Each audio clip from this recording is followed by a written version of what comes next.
welcome. I'm Pallavi Sharma and you're watching BIZWORLD Weekly, a show where we bring you the top stories of the week from across the world, unfiltered and on point, from economy to politics. This is your destination to stay updated on the week that was. Let's start with the market check. Indian equity indices ended strong after RBI's 50 basis points repo rate cut. Nifty closed up by 1.02% and Sensex was up by 0.92%. Biggest gainers on Nifty were Shriram Finance, Bajaj Finance, JSW Steel, Axis Bank, Maruti Suzuki, while the biggest losers were HDFC Life, Bharat Electronics, Tata Steel, Bharti Airtel and Sun Pharma. Except for the media, all other sectoral indices ended higher. BSE's small cap and mid cap index also ended higher. Indian rupee ended 16 paise higher at 85.63 per dollar on June 6th. In Delhi, 24 karat gold prices were at 99,750 rupees per 10 grams and 91,450 rupees per 10 grams for 22 karat gold.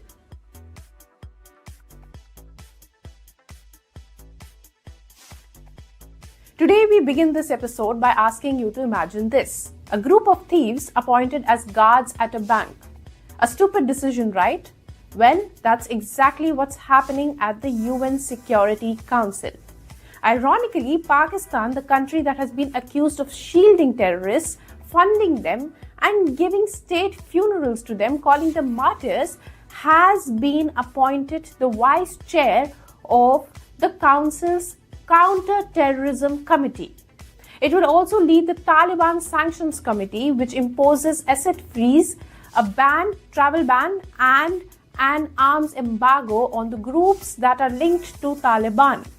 Now, the Security Council has 5 permanent members: China, France, Russia, UK and the US. Pakistan is currently a non-permanent member of the Council, along with Algeria, Denmark, Greece, Guyana, Panama, South Korea, Sierra Leone, Slovenia and Somalia. There is no need for anyone to give more proof to the world that Pakistan is supporting terrorists when its defense minister himself on air says that they have been doing the dirty work for the West for years. India has enough proof of involvement of Pakistani agencies in training these terrorists who attacked India in 2008, Mumbai attacks, Pulwama attacks, the Pahalgam attack and more. Even the Al-Qaeda leader Osama bin Laden was killed in Pakistan. When Pakistan killed innocent civilians in Pahalgam in India, India retaliated with precision strikes targeting 9 terror locations in Pakistan and POK. India attacked these terrorists who killed innocent people on its soil, and Pakistan did not stop there. After this, Pakistan goes on to get sympathy from the world, saying that it is a victim of terrorism itself.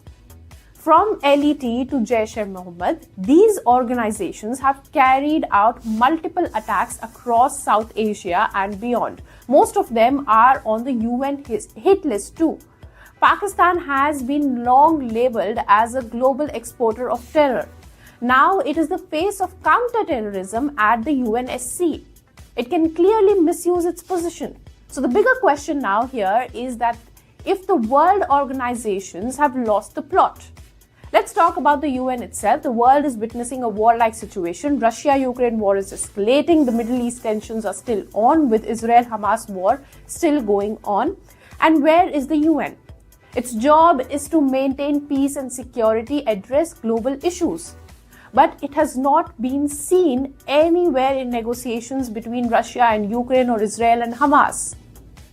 While no one can deny the good work they do to tackle pandemics or climate change, there has been repeated misuse of veto power by the 5 permanent members in the UNSC. Like recently, US vetoed the resolution for unconditional Gaza ceasefire at UNSC. So what happens if one member is against? The resolution is not passed, and this is being misused. Let's talk about the WTO also, since we are at it, the World Trade Organization. Trump imposed tariffs left and right. Experts say it went against WTO law, and most importantly, the WTO is silent. Earlier, from challenging agricultural subsidies in developing world to defending access to affordable medicine, WTO enabled outcomes that would not have been possible through bilateral negotiations. Now some are saying that it has lost its relevance. It has been accused of unequal treatment, being slow in decision making. Its dispute settlement process is being too legalistic for smaller nations. So looks like these organizations are not doing the work they were meant to do. And now with this ironic decision, it might just be getting worse. What do you think about this? Let us know in the comments. Moving over to America, Trump is pushing for Liberation Day tariffs, calling out courts that are trying to block his way. He says that if courts stop his administration from imposing these tariffs, it will lead to America's economic ruination and other nations will hold America hostage. Now, there are two ways that he can still stick to his plan. He imposes 15% tariffs for 150 days on countries to address concerns about the balance of trade as per laws. Now, if the administration chooses to go this route, the tariffs will go into effect within days as per Goldman Sachs.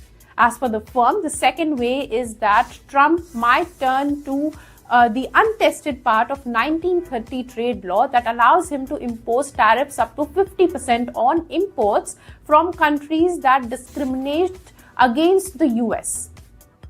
What did Trump say and what are manufacturers saying? Here's a report. US President Donald Trump was hit with a major blow last week when the US Court of International Trade called his reciprocal tariffs unlawful and put a pause on them.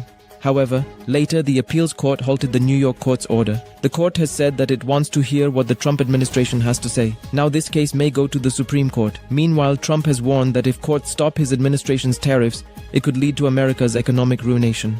Trump's top advisors say that they won't back down and still have ways to keep pressure on countries like China to make trade deals. Trump said that the decision against tariffs will let other countries hold the US hostage. Earlier, the White House also hinted that Trump was not planning to extend the original 90-day pause on some of the highest tariff rates, making it more likely that the tariffs would kick in as scheduled in July. In the same week the legal issues started, Trump lashed out at China, accusing it of not sticking to an earlier agreement that had both countries easing their high tariffs as they worked forward towards a more permanent deal. He then also announced that he will double the tariffs imposed on steel to 50%. Meanwhile, tariffs are hitting the US manufacturers hard. They have warned that Trump's trade war is hitting production and is also pushing the dollar's value down. The greenback suffered a fresh sell-off after the closely watched ISM survey of the manufacturing sector signaled a third monthly decline in output in a row. The ISM Purchasing Managers Index fell to 48.5% in May, which signals a contraction. Manufacturers in the US say that suppliers are passing through tariffs at full value to them, and many companies have also struggled to keep a track of rapid reversals in trade policy. Trump has gone back and forth on his tariff decisions 21 times since February 2025. The dollar index has fallen over 8.5% since the start of 2025 and 7.9% in the past 3 months. As per the Organization for Economic Cooperation and Development, the world economic growth will drop to 2.9% in 2025 and 2026 from 3.3% in 2024 and 3.4% in 2023 due to Trump's trade policies. In fact, it projected US economic growth to slow to 1.6% in 2025, down from 2.8% in the previous year. The report said that Trump's policies have raised average US tariff rates from around 2.5% when he returned to White House to 15.4%, highest since 1938.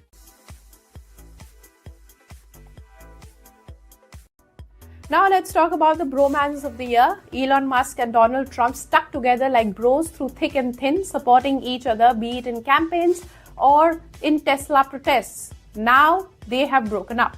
And just like how the best relationships end, it has ended with a bad breakup.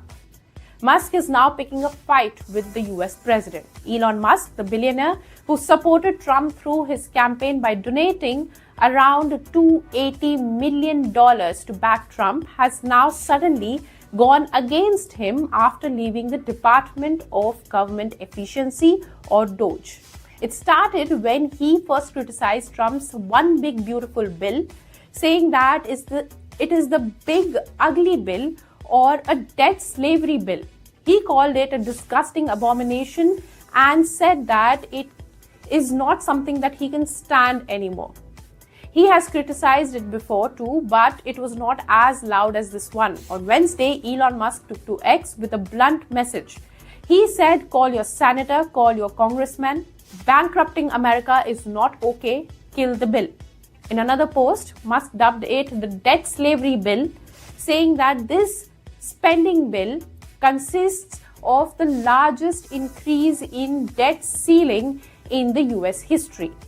In another post, Musk's words were, this massive, outrageous, pork-filled congressional spending bill is a disgusting abomination. Musk didn't hold back there too. He further stated, and I quote, shame on those who voted for it. You know you did wrong. Now, what is this bill and why does Musk want it to go away? This bill, dubbed as One Big Beautiful Bill, has sweeping tax reductions and expands military expenditure. It is expected to add $2.4 trillion to the US deficits over 10 years, despite the cuts in health and food aid programs, that is. It seeks to extend the 2017 tax cuts and has massive buildup of $350 billion for border security, deportations, and national security. It has $4 trillion increase to the nation's $36 trillion debt limit, which the Treasury Department says it needed by this summer to pay off the bills. So basically, the debt is more than the GDP, which is not a big issue. But the most concerning thing is that the expenditure is also increasing, and so is the interest on borrowing. But why is Trump calling it beautiful? The bill will reduce federal spending by $1.3 trillion. This is good. But as we all know, there are two sides of it, and Trump is only seeing the side he wants to see. So here's the other side. The bill means a $3.7 trillion drop in federal revenues. As per reports, the bill will also leave some 10.9 million more people without health insurance. And many poor countries are already suffering due to Trump's previous aid cuts. This will cut more. But Trump's administration is pushing Congress to pass this bill. Going back to Musk's shift from supporting Trump to going against him, he says that the bill undermines the work that DOGE has done and has been doing. And he did all of that work at a big personal cost as the leader of the department. Second, he says that the bill consists the largest increase in debt ceiling in US history, which is bad. So Musk says that lawmakers should rewrite this bill in such a way that it does not grow the deficit massively and increase the debt ceiling too much. And Trump responded to it by officially saying that while they had a beautiful relationship, he does not think that it will continue and they might not continue to be friends, is what he indicated. He even suggested to cut subsidies and contracts with Tesla, saying that this is the best way to cut spending. Musk replied to this and said that he can go ahead with it, but this move will affect the International Space Station's work too. That was not all. He dropped a big bomb too. Remember the Epstein Island? Musk claims that Trump has ties with the sex offender Jeffrey Epstein and said that Trump is on the Epstein files and that's why they have not made it public. He even suggested starting his own political party. And the breakup is hitting Tesla shares. On June 5, the shares ended the day down 14%, wiping off $150 billion in market value as the feud escalated.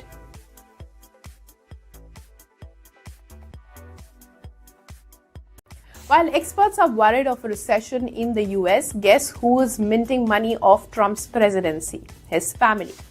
Trump and family reportedly have turned his presidency into a financial windfall through ventures like cryptocurrency, high-profile documentaries, and exclusive social clubs. Not only that, even his family businesses are cracking deals like never before, mostly in real estate. And this raises questions. Is it even ethical? Let me break it down for you. Let's leave the business part aside for now.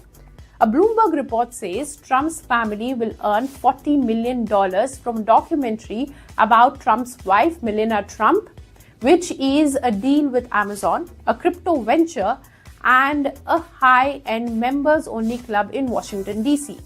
Around $28 million will go to the First Lady as a part of licensing deal with Amazon for a documentary based on her life. From the crypto business, report says that Trump's firm and its partners have earned more than $320 million in fees alone from their new Trump meme coin. And that was not it.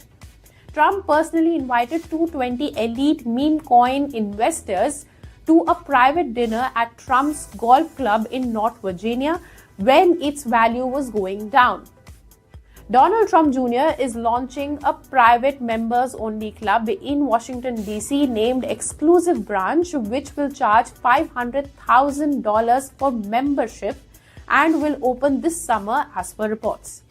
Now, while US presidents earn base salary of $400,000 as established in Title III of US Code, along with $50,000 in non-taxable expenses, $100,000 in travel allowances, and $19,000 in entertainment budget, Trump's net worth has doubled since last year. He was worth $2.5 billion at the start of the year of 2024. Now in 2025, he is worth $5.4 billion. This is more than double. But how is he earning so much? From his media business? Well, its revenues are dropping. It's dropped by 12% though. So where is all this money coming from? Well, Trump Media plans to raise $2.5 billion to buy cryptocurrency, Bitcoin. And Trump's policies are supporting this. Trump and his family also have a crypto firm, World Liberty Financial. Trump invests in Bitcoin. Then he tells everyone that he will make America a crypto capital. Cracks deals with terror funding Pakistan. Now, apart from earning from the meme coin, he is also earning from his crypto-friendly president policy. Now, let's come to the business part, real estate. As per Wall Street Journal's report, Trump Organization and its partners have announced 12 projects globally in 7 months. This is when he was campaigning for president. From high-end hotels to golf courses. And what's bigger is that Trump's firm does not construct all of this. It is done by a local firm. He just earns from licensing, meaning lending his name. And most of these projects are located in the Gulf, from Qatar to Jeddah. And guess where Trump went for his first international trip after becoming the president? The Gulf. Meanwhile, his tariffs are hurting businesses. US manufacturers have flagged concerns of a production slowdown. Despite the ethical concerns, White House is saying that all of Trump's businesses are handled by his sons and there is no conflicts of interest. So basically, Trump and Trump family are earning while other businesses are facing slowdown due to a tariff war.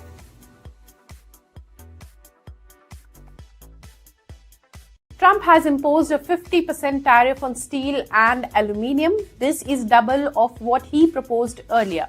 The move could impact US and other countries in a negative way. Indian exporters may face difficulty too, but Canada and Mexico are the worst hit.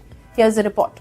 US President Donald Trump has signed the executive order to increase the tariffs on steel and aluminium imports to 50% starting June 4th. Trump says that the new tariffs were aimed at supporting the US manufacturers to deliver his trade pledge. The order said that the previous charge had not yet enabled domestic industries to develop and maintain rates of capacity production utilization that are necessary for industries' sustained health and for projected national defense needs. However, the tariffs on the UK remain at previous 25%. The two sides are working on the new levies or quotas by a July 9th deadline, as per the order. This decision to double tariffs on steel and aluminium comes at a time when the country has locked deals with several countries over so-called reciprocal tariffs before the July 9th deadline. The US is the world's largest steel importer, with a total of 26.2 million tons of imported steel in 2024. While Trump says manufacturers stand to benefit from tariffs, they have raised an alarm about how suppliers are now transferring the tariff cost to them fully, and that Trump's policies have led to a significant decline in dollars value.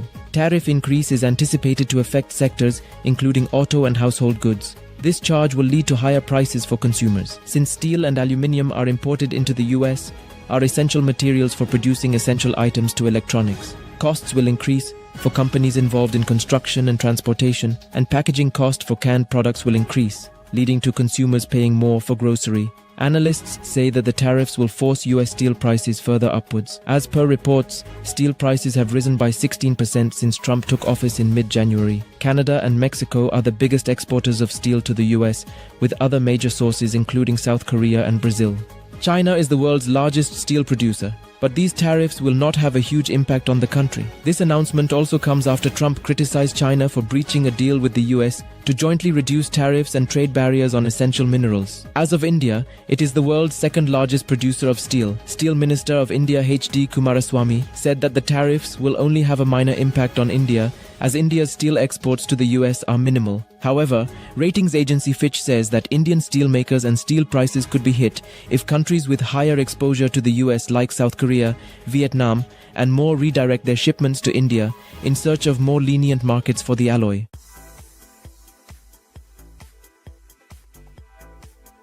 Pakistan just got loans from IMF and World Bank to get back their economy from a cost of living crisis.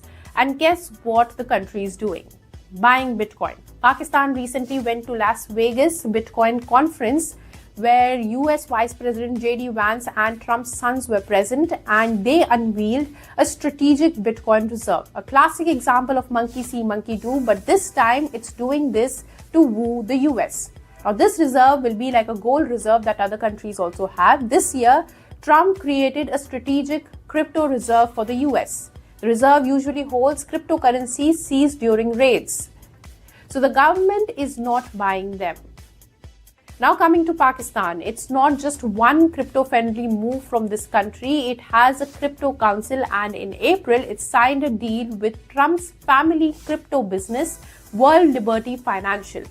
The aim is to make Pakistan a crypto hub.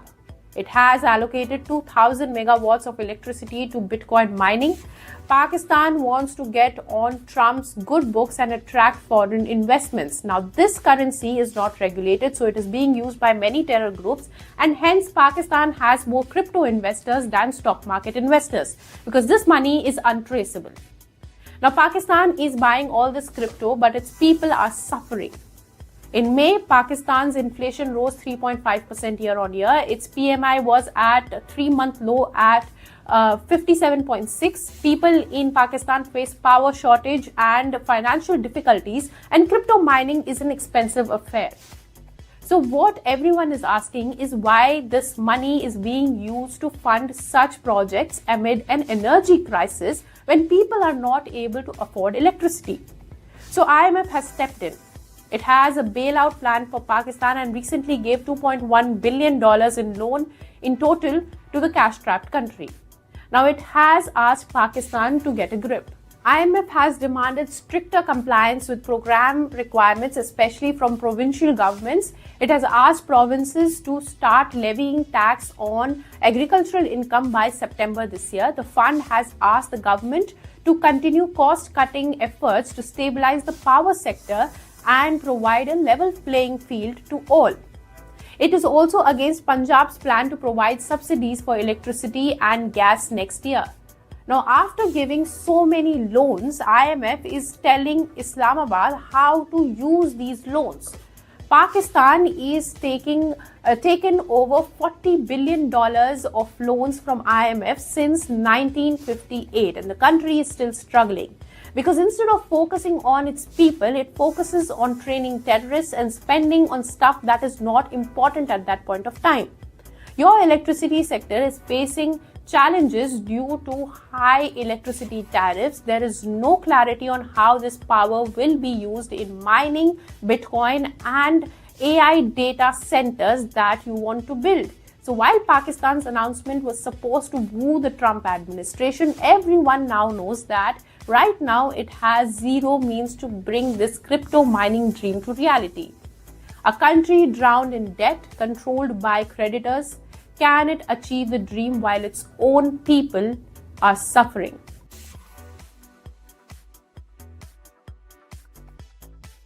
Imagine this, you score great marks in your school, you crack all those extracurricular activities and are first in debates, you are the brightest mind of your school. You even got into your dream Ivy League, and then suddenly a visa ban stops you from pursuing your dream. That's what is happening in the US with thousands of foreign students aspiring to join Harvard. On June 4th, Trump announced a new travel ban for 12 countries, and 7 countries are witnessing partial restrictions. He imposed these restrictions via a presidential proclamation. Along with this, he banned new foreign student visas for students joining Harvard. This is a temporary ban for 6 months and a latest addition to the steps he took amid his feud with the Ivy League. This leaves many aspiring students and researchers' future in limbo. While other universities across Asia are luring these students to join them, Harvard is a dream for many. So what happens now? Here's the report. US President Donald Trump made 2 big announcements on travel and visas. A presidential proclamation was announced which introduced a travel ban on 12 countries and restrictions on 7 other countries. People from these countries will face restrictions from entering the US. Saying that we don't want them, Trump said that entry of people from these countries was high risk for Americans. The ban, which begins on June 9th, is being framed as a security measure. Trump cited foreign policy, national security and counterterrorism goals for the move, and warned that more countries may be added to the list. He underscored the Colorado incident as an example where an Egyptian national was accused of assault during a protest. 12 nations facing complete ban from the US are Afghanistan, Myanmar, Burma, Chad, Republic of the Congo, Equatorial Guinea, Eritrea, Haiti, Iran, Libya, Somalia, Sudan, and Yemen. Countries that face partial restrictions include Burundi, Cuba, Laos, Sierra Leone, Togo, Turkmenistan, Venezuela. Each country has been flagged for one or more reasons of unreliable government screening systems, high visa overstay rates, or ties to terrorism. The order, however, says that visas issued before June 9th will not be revoked. Democratic leaders have criticized this move, calling it a betrayal to ideas and values that inspired America's founders and a discriminatory policy. In 2017 too, he imposed a ban on Muslim-majority countries. The ban was revised several times before being upheld by the Supreme Court, and in 2021, Joe Biden had removed the policy, now coming to the second announcement. The Trump versus Harvard fight has escalated, with Trump signing an executive order temporarily banning Harvard from admitting new foreign students. He issued a proclamation suspending international visas for new Harvard students for 6 months. The directive halts entry for new Harvard students under F, M, or J visa categories. Harvard has responded to this ban, calling it a retaliatory act that breaches the university's constitutional rights. It said that Harvard will continue to protect its international students. This order also cites national security as a reason for the decision. Trump said that Harvard's conduct has rendered it an unsuitable destination for foreign students and researchers. Trump's proclamation also directs the State Department to consider revoking academic or exchange visas of any current Harvard student who fails to meet his proclamation's criteria. This order leaves the future of thousands of students at a risk. Now let's talk about China. It is the hub for rare earth minerals. It controls over 60% supply of reserves globally and 90% supply chain for permanent magnets made from rare earth minerals. Now imagine it stops supplying this to the world. What happens then? Well, manufacturers suffer, and that's exactly what's happening. Automakers around the world have sounded the alarm over China restricting exports of rare earth permanent magnets. In India, manufacturers like Bajaj Auto say that they are facing issues because of China's curbs. Now, these magnets are important to make smaller machines and parts like EVs powering its motors. They also go in wind turbines, phones, laptops, washing machines, and more.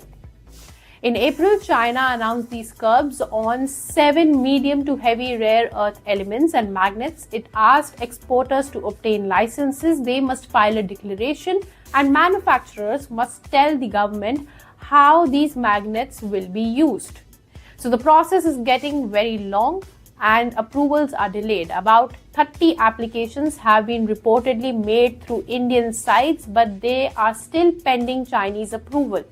In FY25, India imported 870 tons of these magnets, valued at 306 crore rupees. Now these shipments are taking a hit. Reports say if shipments do not continue, production will stop by July for two-wheelers in India. They don't have much backup supply. So the government has to take a step now. While India wants to build its own supply chain and stockpile, and the government is working on it, this may take years. So they need a solution now. Even EU has sounded this alarm. Suzuki has halted production in Japan already. Some reports suggest that EU Trade Commissioner said that the issue was a priority when he met the Chinese Commerce Minister at the OECD conference in Paris this week.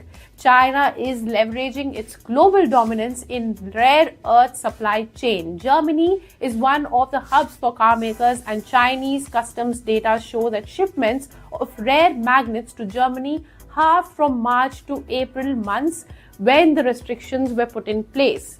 Now, US is also a victim of this. Shipments of rare earth magnets to the US plunged 60% from March to April. Officials are also frustrated by the slow pace of China's rare earth export approvals, because these are something that are used in almost everything. And this comes despite the truce between the two countries. So Trump administration has accused Beijing of violating the agreement. So China has now the hold on this, and it's getting tricky and dangerous. Quick commerce. It came in and quickly swayed the market. From coriander to iPhone, you can get anything at your doorstep in 10 minutes. India has cracked this code, but is it safe for the consumer? How do you know where your order gets ready? In what condition is it kept? Quick commerce is a great service, and the process is very simple. You place an order on the app. Your nearest dark store is alerted. Your delivery agent is asked to pick up your order, and in 10 minutes, it is at your doorstep. Now, this dark store became the center of controversy. Zepto's Dharavi dark store was shut down. Reason? Contaminated food, fungus-coated breads, and expired items. This sparked an outrage, and Zepto said it will cooperate with the Food and Drug Administration in the investigation. Currently in India, there are around 2,000 dark stores operated by Swiggy, Blinkit, and Zepto collectively. Now, instructions have been given to inspect facilities of all food delivery companies in Maharashtra at least. But really, how bad were the conditions? Here's a ground report. And we have reached to one of the outlets which is situated here in Dharavi. Now, what we are learning through the FDA sources is that a raid was conducted by the department early on Saturday, and this came after a complaint was received by senior high officials into the department. Now, what was the complaint? The complaint was that the food products, the eateries that is being kept here into the spot does not follow any kind of guidelines nor any FDA norms. Now, various questions have emerged onto the same. Various observations were made, including that of fungal growth observed onto some food articles and products.